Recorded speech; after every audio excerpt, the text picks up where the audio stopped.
meus amados, hoje nós vamos para um vídeo aqui, é um vídeo um pouquinho mais longo porque é um estudo de sabato e voltado para o nosso tema aqui no canal, que é escatologia.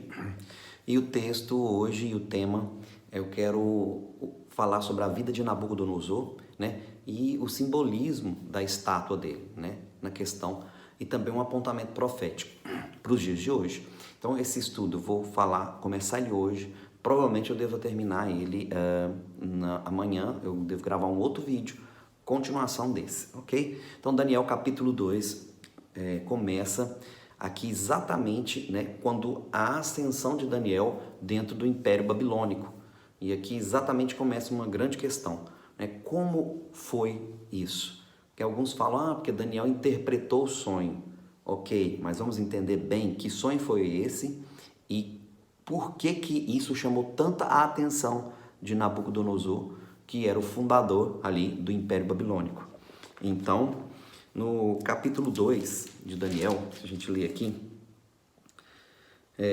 no versículo 1 em diante diz assim: no segundo ano do reinado de Nabucodonosor, teve Nabucodonosor um sonho, e o seu espírito se perturbou, e passou-se-lhe o sono, ou seja, ele estava perdendo o sono já por conta desse sonho, dessa revelação. E o rei mandou chamar os magos, os astrólogos, os encantadores que havia no reino, e os caldeus, para que declarassem ao rei o que tinha o seu sonho, que tinha sido o seu sonho, e eles vieram e apresentaram-se diante do rei. Agora olha o detalhe. E o rei lhes disse: tive um sonho, e para saber o sonho está perturbando o meu espírito. E ele no versículo 4 diz: e os caldeus disseram ao rei, em aramaico, uma tradução, e outros em sírico: ó rei, vive eternamente, dize o sonho para nós, os teus servos, e daremos a interpretação. Olha isso. Respondeu o rei e disse aos caldeus: o que foi que me tem escapado? Como assim, né, que ele está falando? Se não me fizer saber o sonho e a sua interpretação, sereis despedaçados, e as vossas casas serão feitas em monturo. Então presta bem atenção nessa parte do texto aqui. O rei não queria saber a interpretação do sonho. Ele queria algo sobrenatural. Presta bem atenção nisso. Porque o sonho mexeu com a alma e com o espírito dele. Ele queria ouvir algo que viesse da parte de Deus. Verdadeiramente ele queria que fosse algo, né, extremamente sobrenatural. Então ele não contou o sonho para ninguém. Pelo contrário, ele disse: não quero que vocês me deem interpretação. É exatamente o que diz o texto. Eu quero que vocês me contem o que eu sonhei e o que significa o que eu sonhei. Olha que poderoso. E eu não vou ler o restante do texto aqui, mas se você for ler, chega até Daniel, né? Porque ninguém consegue saber o que ele sonhou. Era impossível para aqueles magos, porque foi um sonho que veio da parte de Deus. E aqueles magos envolvidos com demônios não tinham acesso àquilo que Deus tinha, porque o rei não falou para ninguém. Ele queria ouvir alguém que falasse da parte de Deus. E foi quando Daniel se levanta. E Daniel se levanta e pede: peraí, vai matar todo mundo? Então me dê uma oportunidade, me coloca diante do rei. Ele vai e entra diante da presença do rei, Nabucodonosor. Ele pede um dia, e ele vai em jejum e oração com seus amigos. E nessa noite que ele pede, nesse dia, né, em oração, Deus dá para ele o sonho e a interpretação do sonho. E aí você entende, então, no final do capítulo 2, a atitude de Nabucodonosor. Porque Daniel não só deu a interpretação do sonho perfeita, mas ele contou detalhes desse sonho que só Nabucodonosor sabia, que perturbava a mente e o espírito dele. Então ele dá a interpretação, ele fala os detalhes dos sonhos e dá a sua interpretação. E aí você vê por que Nabucodonosor coloca ele sobre, né, todos como um governador poderoso. E no versículo 46, olha só: então o rei Nabucodonosor caiu sobre o seu rosto e adorou a Daniel, e ordenou que lhe fizessem ofertas de manjares e perfumes, né? E certamente o vosso Deus é Deus dos deuses, Senhor dos reis, e o revelador dos segredos, pois pudestes, né, revelar esse segredo. Nabucodonosor ficou extremamente chocado, né, com Deus que Daniel servia, Yahweh de Sebaot, né, Daniel que veio dos hebreus. E aí você começa então, por por esse capítulo 2 é entender, né, que o sonho de Nabucodonosor era um sonho escatológico, é óbvio, era um sonho escatológico, que está ligado, o livro de Daniel é um livro completamente escatológico, né? Partindo aqui da estátua, no capítulo 2, até o final, né, do livro de Daniel, você vê, né, o Senhor falando o que queria acontecer durante todo esse tempo e revelando a Daniel. E eu vou entrar nos detalhes da estátua, não hoje provavelmente, mas amanhã no próximo vídeo, porque eu quero agora falar sobre a vida de Nabucodonosor e não só o significado das partes da estátua, mas os materiais de quais a estátua era feita, está bem claro no texto, né? E até a terceira parte da estátua, o terceiro tipo de material que era usado na estátua, o próprio livro de Daniel nos fala, já está aqui, não precisamos ter revelação de nada, já está bem claro, específico, minuciosamente falado. A quarta parte da estátua para frente é que cabe a especulação. Mas aqui eu quero tratar com vocês sobre, primeiro, Nabucodonosor. Nosso foco hoje é Nabucodonosor. Ele é a cabeça de ouro. Está bem claro no sonho dele, porque Daniel revela isso. Tu, ó Rei de Reis, o Deus Altíssimo, te escolheu para que você seja a cabeça de ouro. Poxa vida, que coisa, hein?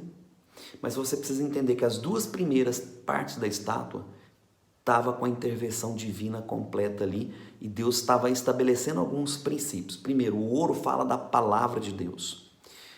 Como assim, pastor? Nabucodonosor, rei da Babilônia, Babilônia que, né, hoje é império, a grande Babilônia que se prostitui com os reis da terra, sim. A Babilônia era o império que veio dos caldeus. Caldeus, hoje nós conhecemos ali na região do Iraque, são os árabes, né? Mas foi debaixo de uma palavra de Deus para fazer uma recuperação, uma reestruturação em Israel. Então ali, né, nessa diáspora, que começa em Nabucodonosor, e termina nos medos e nos persas, que dura em torno de 70 anos, depois Deus dá a entender isso a Daniel, né, que dura um tempo de 70 anos ou um pouco mais. Por que Nabucodonosor era a parte de ouro? Porque no capítulo 3 e no capítulo 4 a gente vê, né, os propósitos de Deus na vida dele. Porque no final da vida dele, no capítulo 4, né, que ele mesmo relata, ele se converte ao Criador. Ele se entrega completamente e se rende ao Criador. Porque o Criador dá várias oportunidades e muitas vezes assim acontece nas nossas vidas, né? A primeira oportunidade dele foi essa interpretação do sonho, a primeira experiência que ele tem, poderosa com o Criador. Passa-se o tempo, ele acha que não era o bastante o suficiente, fala, não, cabeça de ouro, só não, meu império tem que ser perpétuo. Então ele manda construir então uma estátua ali, já aproximadamente, próximo a 30 metros de altura, né?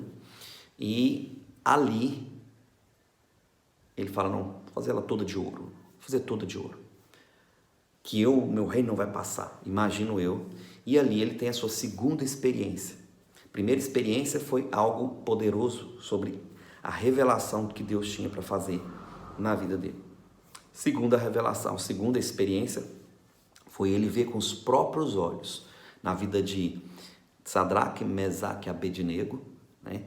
O livramento do Senhor. Claro que esses são os nomes babilônicos deles. Mas o livramento de Deus, ele viu com os próprios olhos. Depois que ele faz, acho que todos já conhecem a história do capítulo 3, que ele constrói aquela estátua de ouro e faz um edito e manda todo mundo adorar aquela estátua. E os três se posicionam.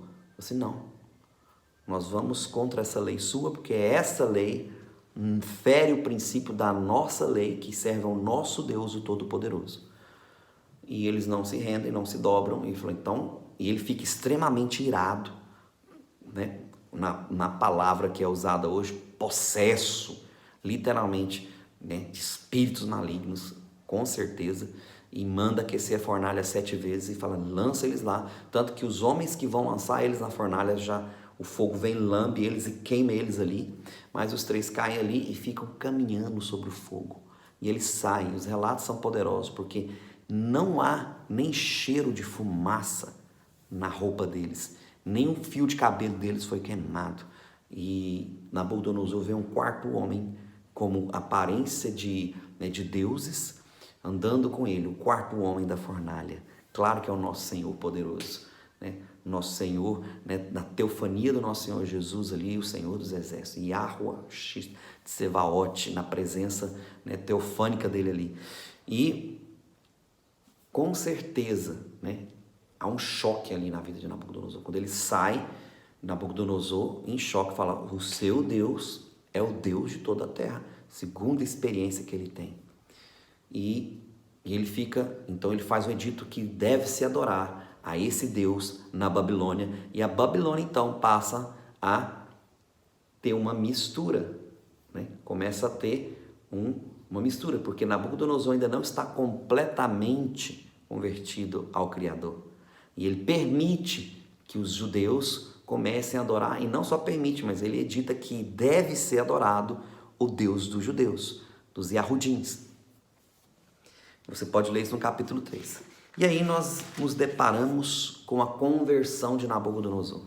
Por isso que a cabeça é de ouro.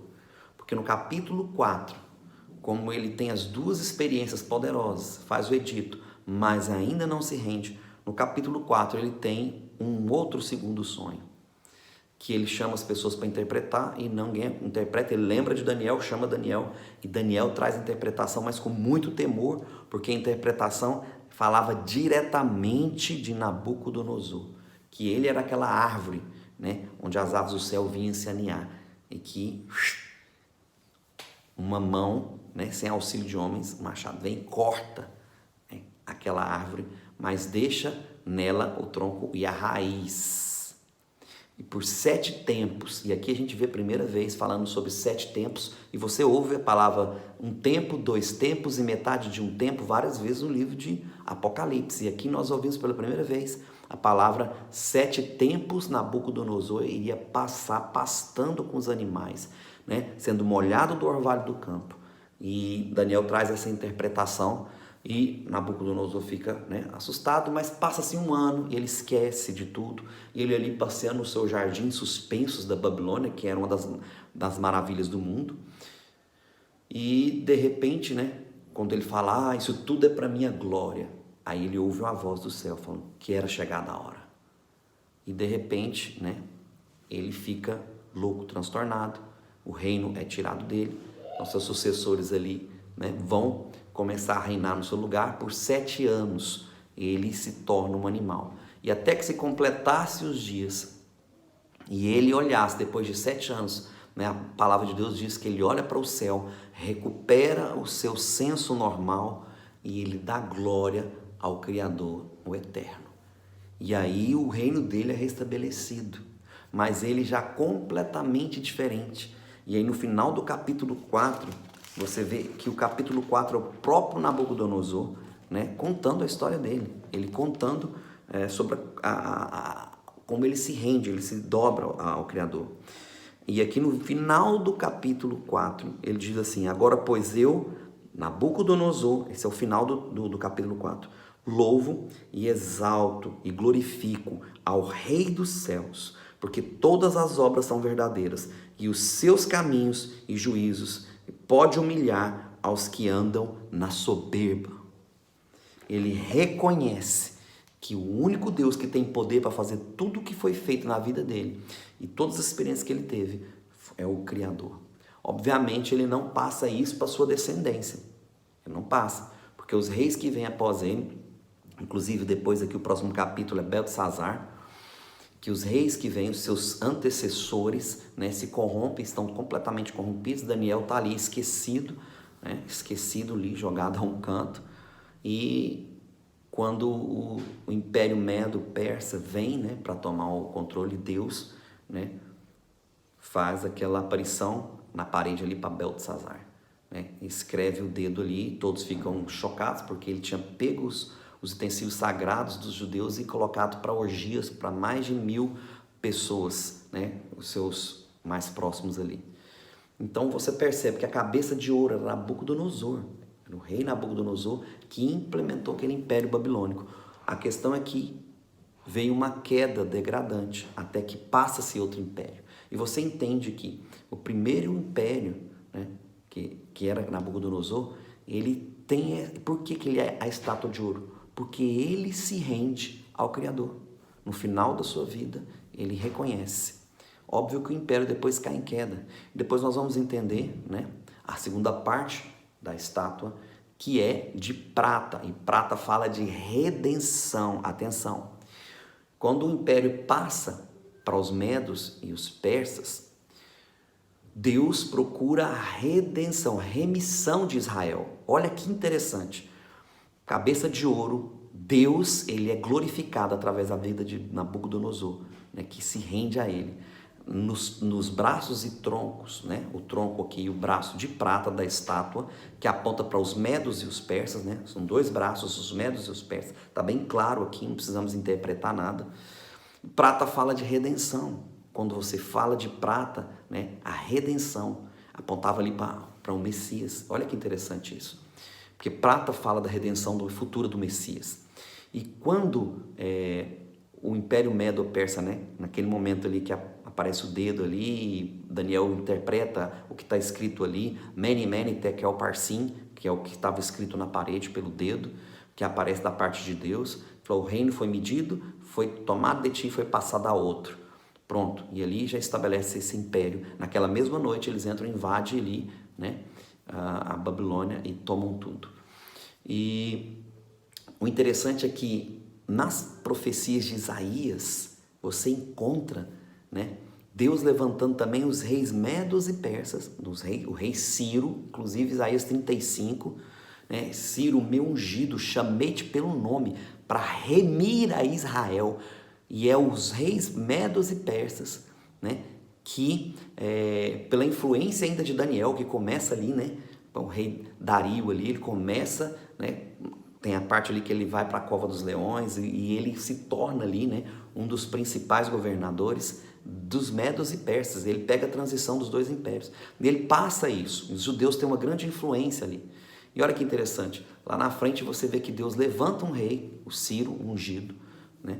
E ele é profetizado por Isaías. Olha que interessante. Ele foi profetizado por Isaías cerca de mais de 500, se não me engano, 500 anos antes dele. E quando ele se depara com o nome dele, né, numa profecia, com certeza ele entra em choque.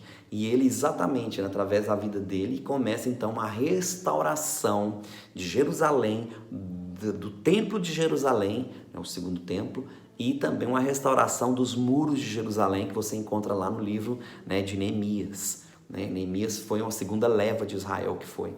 Então, olha que poderoso, né? A prata aponta para a redenção. Então, a cabeça de ouro fala da palavra de Deus, que Ele é o Altíssimo. Por mais que a Babilônia tente governar, tudo está sob o controle dele. Eu gravei vários vídeos falando sobre isso aí atrás. Por mais que, né, a grande Babilônia que se prostitui com os reis da terra, querido, eu quero dizer para você, o nosso Deus, Yahweh Tsevaot, nosso Senhor Jesus, o Messias, Yahushua HaMashiach, Ele está sob o controle de tudo. Nada escapa do controle do nosso Criador. Nada. Desde a Babilônia antiga até os dias de hoje, está todas as coisas sob o seu domínio, sob o seu controle.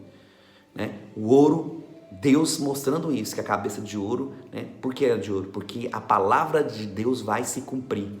Por que prata? Porque prata fala de redenção, e é no Império Medo-Persa que a redenção começa em Israel. Né? Que é Israel, né? Os cativos da Babilônia começam a voltar para Jerusalém e para a nação de Israel. Então, né, e começa aqui esse estudo.